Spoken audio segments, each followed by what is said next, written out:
بسم اللہ الرحمن الرحیم۔ ہم لیسن 10 کے ایکسرسائز نمبر 9 میں آ چکے ہیں۔ یہاں دیکھیں، میں پڑھ رہا ہوں، پہلے یہ دیکھ لیں۔ محمد، خالد، حامد، عباس، محمود، یہ لڑکوں کے نام ہیں۔ حمزۃ، طلحۃ، اسامۃ، معاویۃ، عکرمۃ، یہ کیا ہے؟ یہ بھی مردوں کے نام ہیں، گولتا لگا ہوا ہے، یہ بھی مردوں کے نام۔ محمد، نیچے دیکھیں، حمزۃ نہیں ہے۔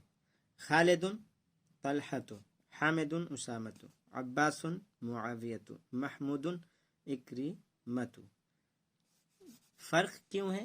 کیا ہے عربی قاعدہ؟ تو میں بتا رہا ہوں کہ اس سے پہلے ہم پڑھ چکے ہیں کہ عورتوں کے نام پر تنوین نہیں آتی۔ تنوین یعنی تنوین نہیں آتی۔ تنوین کیا ہے؟ دو زبر، دو زیر، دو پیش، یہ تنوین ہے۔ تو عورتوں کے نام پہ تنوین نہیں آتی، جیسے زینب، یہ ہم دو پیش نہیں رکھ سکتے، زینبن کہنا غلط ہو جائے۔ فاطمۃ، یہ صحیح ہے، فاطمۃن کہنا غلط ہو جائے۔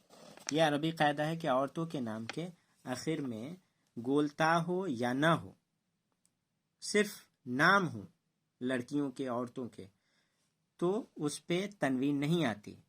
اب یہاں پہ ہمیں پڑھنا ہے کہ مردوں کے جن ناموں کے آخر میں گولتا ہو اس پر بھی تنوین نہیں آتی۔ مردوں کے جن ناموں کے آخر میں گولتا ہو، یہ اس پر بھی تنوین نہیں آتی۔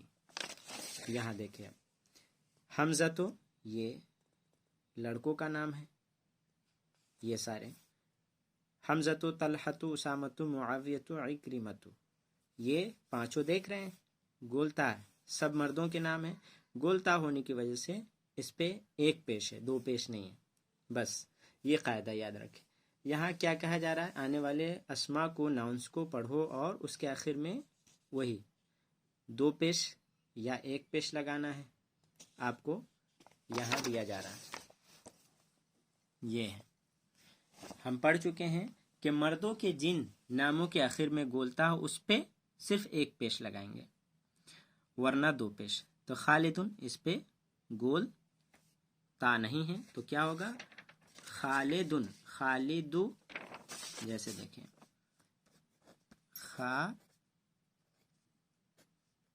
دو، یہ دال پیش دو، یہ کہنا غلط ہو جائے گا۔ کیوں؟ کیونکہ تا نہیں ہے اس میں، تو خالدن ہوگا۔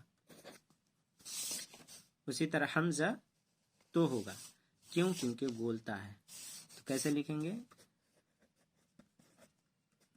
حمزہ تو، یہ کر دیں گے تو غلط ہو جائے گا، تو اس کو ہٹا دیں گے، حمزہ تو۔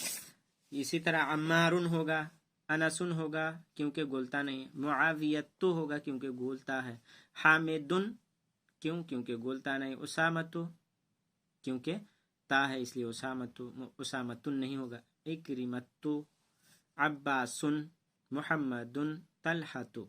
تو اس طرح آپ پڑھیں گے۔